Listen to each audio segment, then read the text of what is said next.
Hello बच्चों, UP 21 classes में आप सभी लोगों का स्वागत है। एक बार फिर मैं हिंदी क्लास के साथ हाजिर हूँ। लास्ट क्लास में हम हिंदी के इंट्रोडक्शन को लेकर चर्चा कर रहे थे, लेकिन वो क्लास किसी कारणवश पूरी नहीं हो पाई थी। लेकिन आज फिर नए सिरे से उसी टॉपिक की फिर से शुरुआत करते हैं।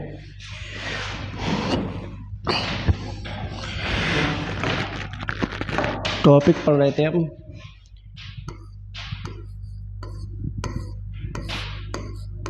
हिंदी भाषा एवं व्याकरण का सामान्य परिचय।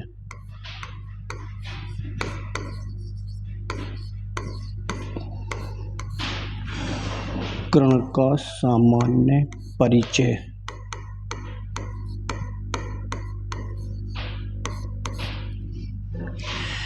सबसे पहले हम हिंदी शब्द के बारे में बात करेंगे कि हिंदी शब्द की उत्पत्ति कैसे हुई है भाई। तो भाई ध्यान रखना भाई, जैसा कि हम जानते हैं भारत की एक प्राचीन नदी थी सिंधु, जो कि भारत और पर्शिया देश के मध्य बहती। जैसा कि हम जानते हैं भारत की प्राचीन नदी सिंधु नदी, जो कि भारत और पर्शिया देश के मध्य बहती थी।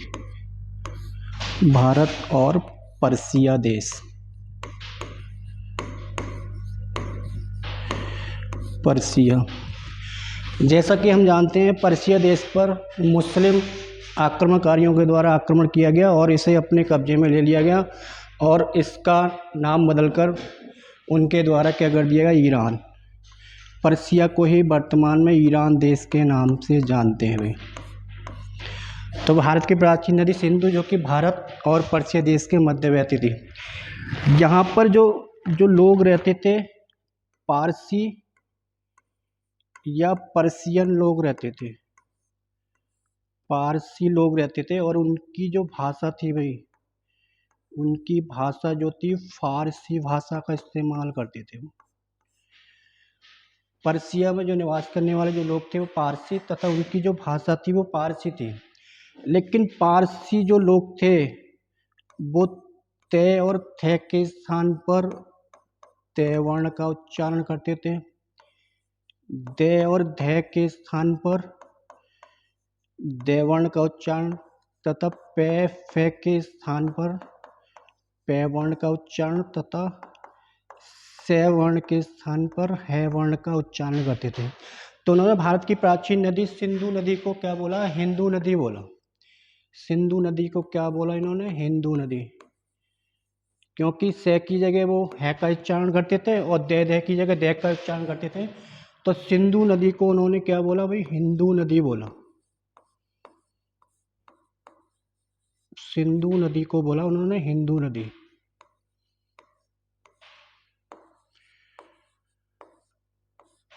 और हिंदू नदी के पास जो निवास करने वाले जो आर्य थे,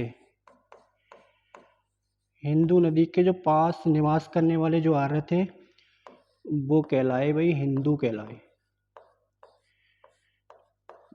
वो कहलाए क्या भाई, हिंदू कहलाए। सिंधु नदी के पास जो निवास करने वाले जो आर्य थे वो कहलाए हिंदू। और इनकी जो मतलब सिंधु नदी के पश्चिम या उत्तर पश्चिम भाग में जो रहने वाले आर्य थे, उनकी जो भाषा थी वो, इनकी भाषा थी हिंदवी। इनकी जो भाषा थी वो हिंदवी थी भाई।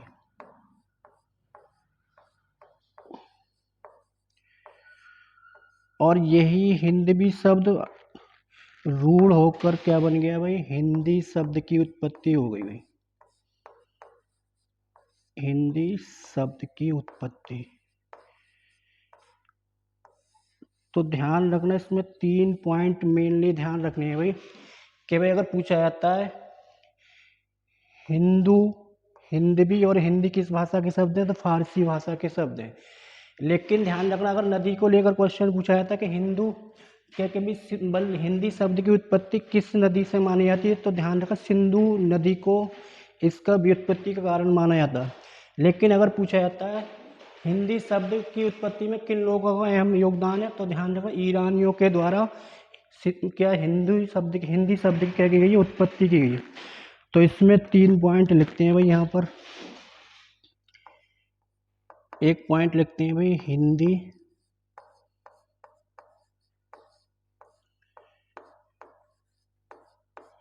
हिंदू और हिंदवी अगर पूछे जाते हैं तो क्या बोलेंगे भाई, फारसी भाषा के शब्द हैं भाई, फारसी भाषा के शब्द हैं।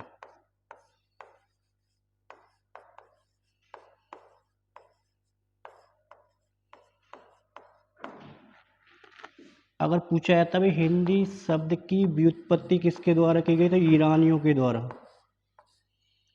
हिंदी की व्युत्पत्ति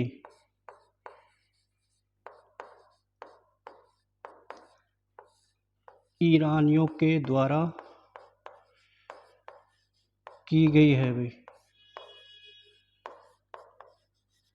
द्वारा की गई है।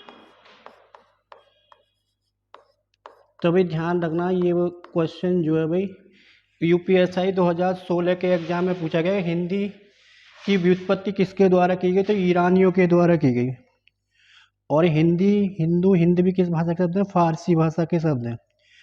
अगर भाई ऐतिहासिक दृष्टिकोण से देखा तो हिंदी का सर्वप्रथम उल्लेख एक मुस्लिम इतिहासकार है भाई, अलबरूनी के ग्रंथ किताब उल हिंद में मिलता है।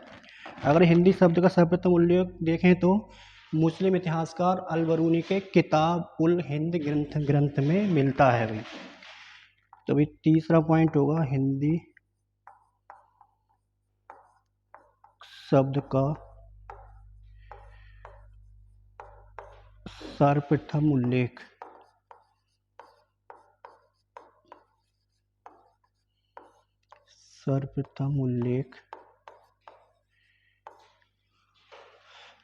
अलबरूनी के ग्रंथ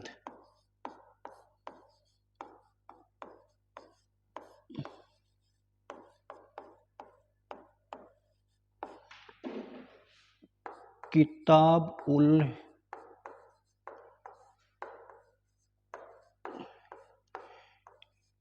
हिंद में मिलता है।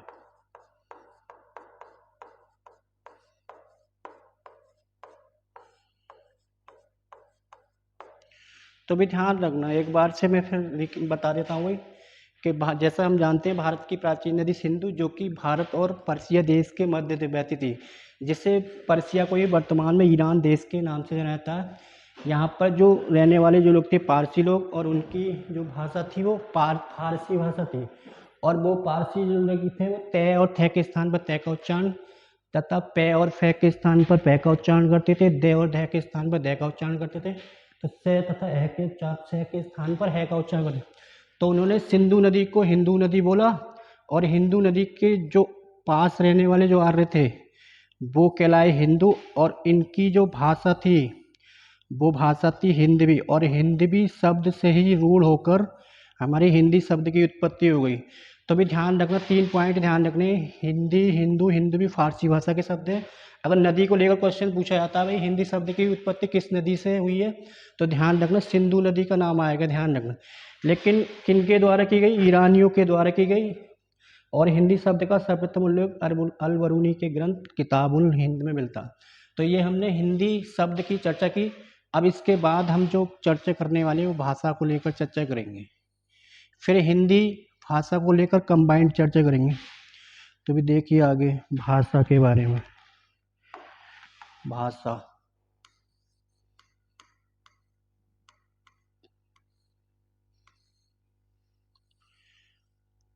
तो भाई भाषा शब्द जो है संस्कृत की भाष धातु से बना है भाई, संस्कृत की भाष धातु से बना के भाषा शब्द किससे बना है भाई, संस्कृत के भाष धातु से बना है, जिसका अर्थ होता है भाई प्रकट करना, जिसका अर्थ होता है प्रकट करना। तो मनुष्य अपने क्या प्रकट करता है, भाव एवं विचार प्रकट करता है। और मनुष्य के भाव एवं विचार को प्रकट करने का जो माध्यम है हमारी भाषा है। तो भाई भाषा के माध्यम की बात करेंगे।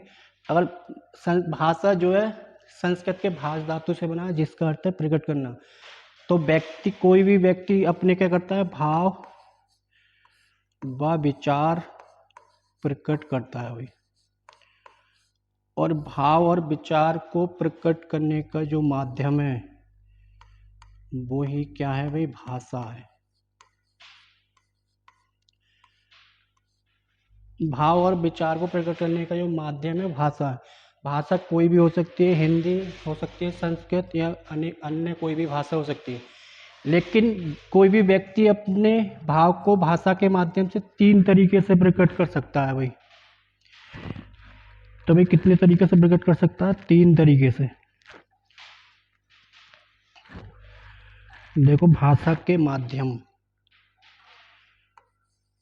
भाषा के प्रमुख 3 माध्यम है। पूछ लिया जाएगा भी पेपर में, भाषा के कितने माध्यम है, 3 माध्यम है जिसके द्वारा कोई भी व्यक्ति अपने भाव एवं विचार क्या कर सकता है, प्रकट कर सकता है भाई। नंबर 1 जो होगा तुम्हारा वो होगा उच्चरित माध्यम। नंबर एक जो होगा वो होगा उच्चरित माध्यम। उच्चरित माध्यम या बोलकर, कोई भी व्यक्ति बोलकर अपने भाव एवं विचार प्रकट करता है तो भाषा के वो उच्चरित माध्यम के अंतर्गत आता है। और ये भाषा का कैसा माध्यम होता है, सरल माध्यम होता है। ये भाषा का कैसा माध्यम होता है, सरल। दूसरा भाव एवं विचार प्रकट करने का जो माध्यम है वो है लिखित माध्यम। लिखित माध्यम, कोई भी व्यक्ति लिखकर अपने भाव एवं विचार को क्या कर सकता है, प्रकट। लेकिन ये जो माध्यम है भाषा का, सरल और कठिन है भाई, सरल और कठिन। पूछा जाएगा भी भाषा का सरल एवं कठिन माध्यम कौन सा है, तो ध्यान रखना वो है लिखित माध्यम। तीसरा जो माध्यम आता है संकेत, संकेत माध्यम। अगर कोई व्यक्ति अपने भाव एवं विचार को संकेत के माध्यम से प्रकट करता है तो वो कहलाता है भाषा का संकेत माध्यम। और ये ध्यान रखना ये सबसे कठिन माध्यम है। तो पूछा जाएगा भाई भाषा का सबसे कठिन माध्यम क्या है, तो क्या बोलेंगे भाई, संकेत माध्यम। ये भाषा के 3 माध्यम है। अगर पूछा जाता है भाषा का सबसे सरल माध्यम तो उच्चरित माध्यम होगा या बोलकर। अगर पूछा जाता है सरल और कठिन माध्यम कौन सा, लिखित माध्यम। तथा पूछा जाता है सबसे कठिन माध्यम कौन सा, संकेत माध्यम। तो भाषा के बारे में जानकारी ली। अब आते हैं भाषा के कौशल। भाषा कौशल के बारे में डिस्कस करते हैं भाई। भाषा कौशल,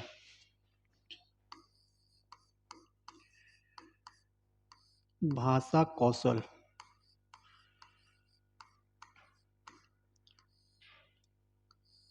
भाषा कौशल के प्रमुख 4 चरण है भाई, 4 चरण। तो पूछा जाएगा भाई भाषा के कौशल के कितने चरण, तो 4 चरण है। तो भाई कोई भी बच्चा जो भाषा को सीखता है उसे 4 चरण से गुजरना पड़ता है भाई। सबसे पहले बच्चा जब छोटा होता है तो वो सबसे पहले क्या करेगा, सुनेगा बातों को। तो सबसे पहले भाषा का कौशल होगा सुनना। फिर बच्चा जैसे बड़ा होगा तो फिर क्या करेगा, वो बोलेगा भाई। तो दूसरा जो भाषा कौशल का माध्यम है वो चरण है बोलना। बोलने के बाद क्या करेगा बच्चा, फिर पढ़ेगा, अर्थात पढ़ना सीखेगा। और पढ़ना के बाद जो अंतिम चरण आता है भाषा कौशल का वो आता है लिखना। तो भाई ध्यान रखना, ये खासकर जो टीचिंग के एग्जाम है वहाँ पर कई बार क्वेश्चन पूछा गया है भाषा कौशल के कितने चरण हैं और इनका क्रम पूछा गया है पेपर में। क्रम ध्यान रखना है भाई, सुनना, बोलना, पढ़ना, लिखना। लेकिन ज़्यादातर विद्वानों के द्वारा यही क्रम बताया गया। लेकिन एक आती है। एक विद्वान है भाई, विशेष करके लिख देता हूँ यहाँ पर, उन्होंने थोड़ा इस क्रम को अलग बताया। विशेष डॉक्टर मारिया मॉन्टेसरी के अनुसार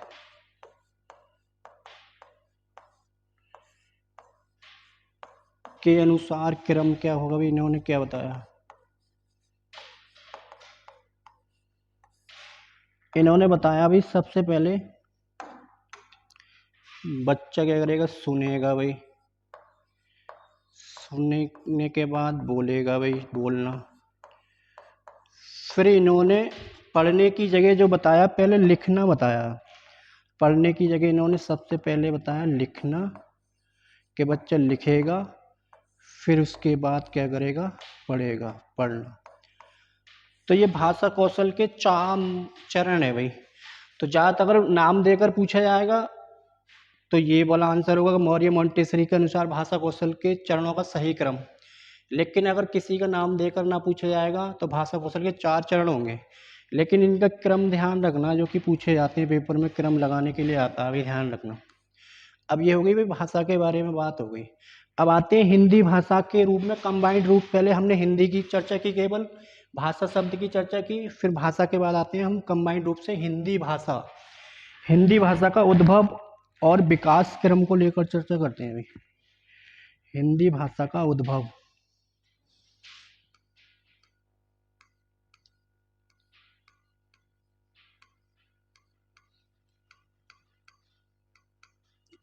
हिंदी भाषा का उद्भव।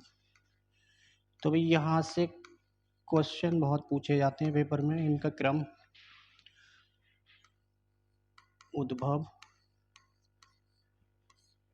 और विकास क्रम।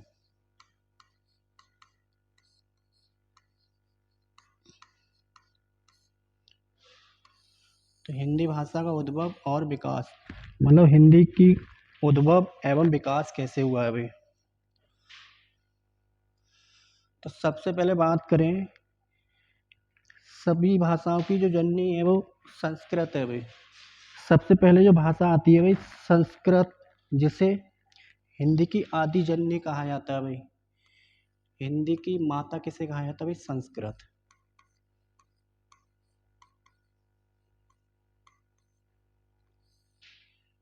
हिंदी की आदि जननी संस्कृत को कहा जाता है, ध्यान रखना।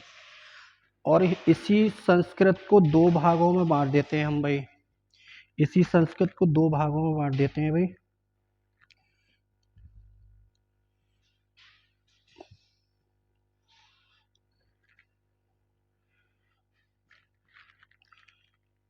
दो भागों में बांट देते हैं भाई इसे भाई।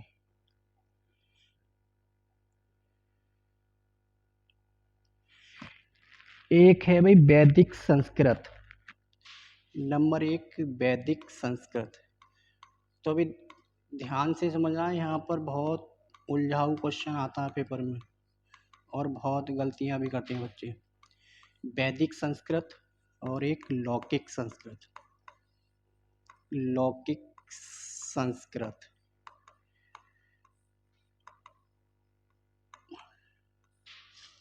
वैदिक संस्कृत जिस, मतलब जो वेद पुराण एवं उपनिषद की जो भाषा थी वो वैदिक संस्कृत थी भाई। वेद पुराण उपनिषद जो लिखे गए थे वो वैदिक संस्कृत में लिखे गए थे। और इसका जो समय जो था भाई, समय था भाई 1500 ईसा पूर्व से 1000 ईसा पूर्व तक। फिर इसके बाद वैदिक संस्कृत के बाद आई लौकिक संस्कृत। और जो आजकल जो हम संस्कृत का यूज कर रहे हैं वो लौकिक संस्कृत है। जो हमारी रामायण एवं महाभारत ग्रंथ जो लिखे गए हैं वो लौकिक संस्कृत में लिखे गए हैं। तो मैं भाई इसे याद करने का तरीका बता दूं, 1500 में से 500 घटाते चले जाएंगे। जैसे ही ईसवी आएगी उसमें 500 क्या करेंगे, जोड़ देंगे भाई। तो जैसे ही ईसवी आएगी उसमें 500 जोड़ देंगे और ईसा पूर्व में 500 घटाते चलेंगे। तो ये क्रम आसानी से याद हो जाएगा। अब भाई 1000 ईसा पूर्व लिखा है इधर, अब इसमें 500 घटा देंगे तो ये हो जाएगा 500 ईसा पूर्व।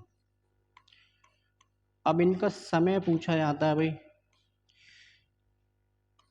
जिस भाषा का जिस समय ज़्यादा प्रचलन रहा वो उसका कालखंड कहलाया। तो ये वैदिक संस्कृत का कालखंड है 1500 से लेकर 1000 ईस्वी तक। लौकिक संस्कृत का कालखंड है 1000 से 500 ईस्वी तक। अगर पूछा जाता है भाई हिंदी की आदि जननी किसे कहा जाता है, संस्कृत। लेकिन संस्कृत में भी किसे, अगर संस्कृत में भी पूछा जाता है तो लौकिक संस्कृति से मानी जाती है। किसकी? लौकिक संस्कृत से हिंदी की उत्पत्ति मानी जाती है। लेकिन भाषा में संस्कृत और भाषा के अंतर्गत लौकिक संस्कृत से ही हमारी क्या हिंदी की उत्पत्ति हुई है भाई। तो ध्यान रखना, यहाँ पर गलती होती है पेपर में बहुत सारी। तो इसके बाद संस्कृत के बाद आती है हमारे, संस्कृत के बाद पाली भाषा।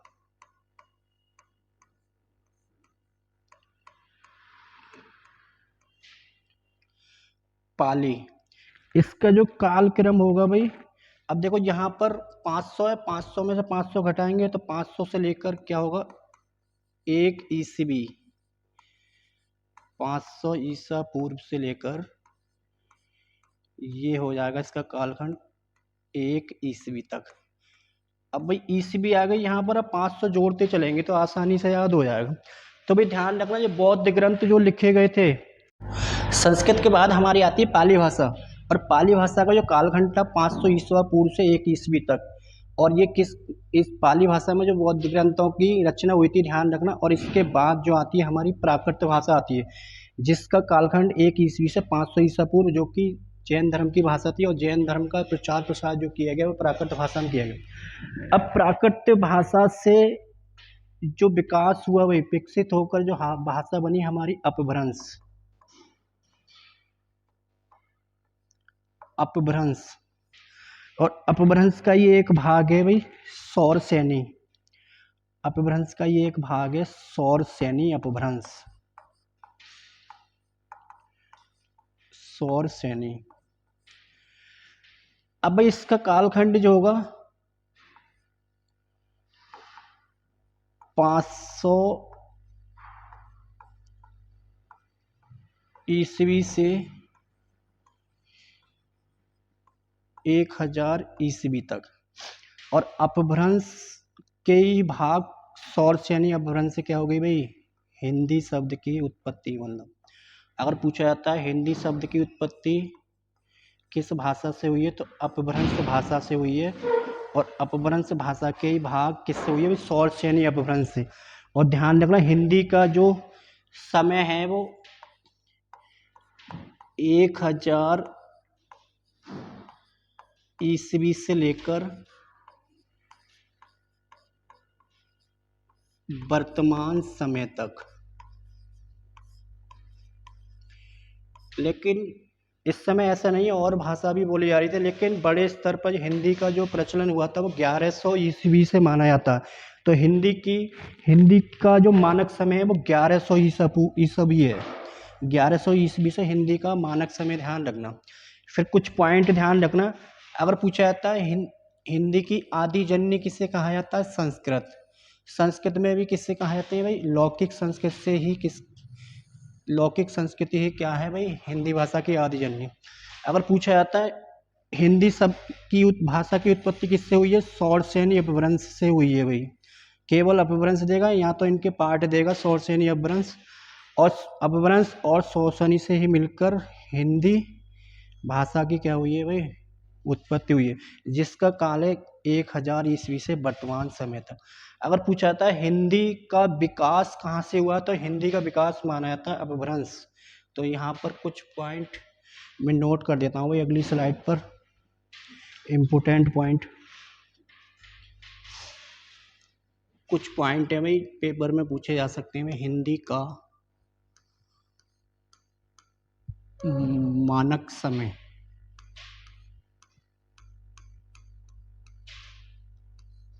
हिंदी का मानक समय जो माना जाता है वो 1100 ईस्वी से लेकर वर्तमान समय तक। फिर भाई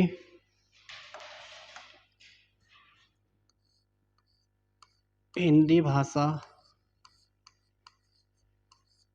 की आदि जननी या माता किसे कहा जाता है? हिंदी की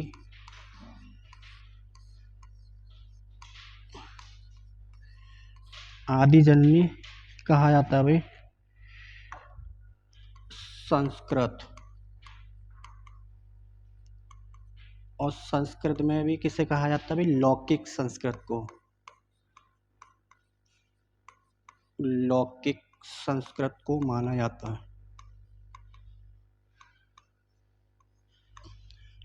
लौकिक संस्कृत को माना जाता है।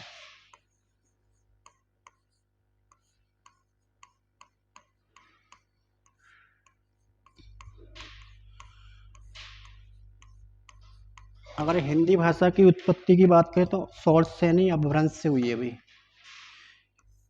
हिंदी भाषा की उत्पत्ति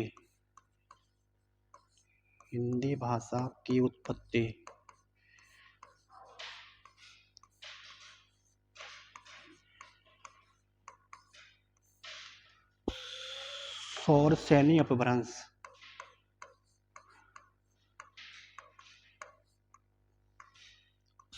सौरसेनी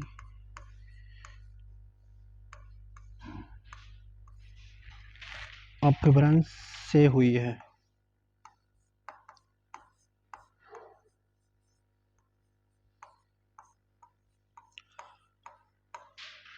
अगर पूछे भाई हिंदी का विकास भी कहाँ से प्रारंभ हुआ है भाई? हिंदी का विकास हिंदी भाषा का विकास अपभ्रंश से हुआ है।